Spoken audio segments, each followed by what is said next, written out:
Let me show you the beauty of inverted fullbacks. But before I do that, there is something called formation on paper and formation in play. For instance, if any team is playing football and you go on Google to search the team, you will see that there is a formation written there. For instance, 4-3-3. That formation is formation on paper.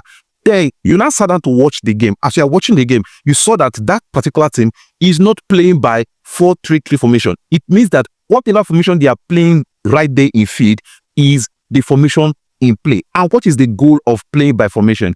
Formation is trying to disorient your opponent, because it is your ability to disorient your opponent that determines if you're going to win a particular game or not. Now, let's talk about inverted fullbacks. Now, I'm using Chelsea as an example. These red buttons are Chelsea. Now, let's say Cucurella is the one that is inverted. Cucurella, normally, if Chelsea is pushing attack, these Gittins, he will go and hold this guy. He will stand there. This number 2 will close in on him. Now, normally, if Chelsea is pushing attack, who is supposed to come and mark Cucurella? It is this right wing, this guy, this number 7. But then, this Cucurella has refused to pass through this range.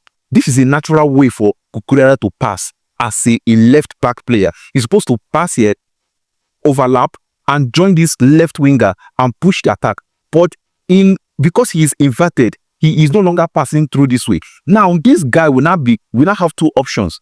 Either to follow him all around where he's going, or stand where he is, or enter the midfield.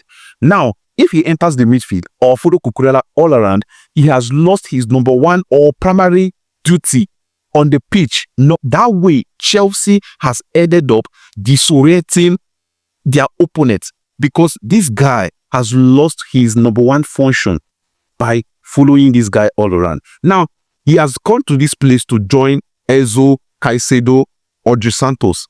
Now, this number 4 shift here, this stand as a center. But if the attack is a full attack, this Malo Gusto is going to advance. He's going to advance and join Pedro Neto here. Maybe James or Malo Gusto. Now, this guy will want to close in on him. Okay? There are all these ones who try to close their spaces. Now, Chelsea, the midfield now belongs to Chelsea. So, Cucurella is now free to play as if he is a midfielder. But he is not a midfielder, because if Chelsea loses the ball, you will see Cucurella coming to his natural position, making this guy to come back to his natural position. And you see James running back. And they will now reformation. You will not see 4-3-3.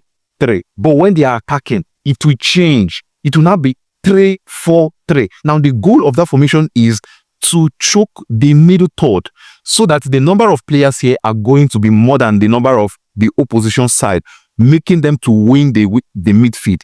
Now that they've won the midfield, it is not easier to penetrate them. Now, this guy can even make a run here for Cucurella to make a lock pass. Also, if this guy follows Cucurella 1v1, wants to mark him, he doesn't, okay, since you don't want to pass this place, okay, let me invert myself and hold you here. Enzo will now go to this place. Enzo will be so free. And if this number 10 comes at Enzo, then you will see, because we have a first 9, you will see him. You see Kopama. You see Caicedo. So it will now be trade against these 2. And remember that this number 8 is free. Then this guy comes up.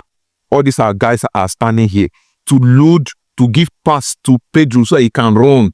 Then giving the pass, Gittins can score a goal. That is the beauty of inverted fullbacks. It can be the left back. It can be the right back. But once the right back is inverted, the Cucurella will not be released to make overlapping runs. Then if it is left back that is inverted, then Gusto or James, they are allowed to make overlapping runs and join the right wing and push attack.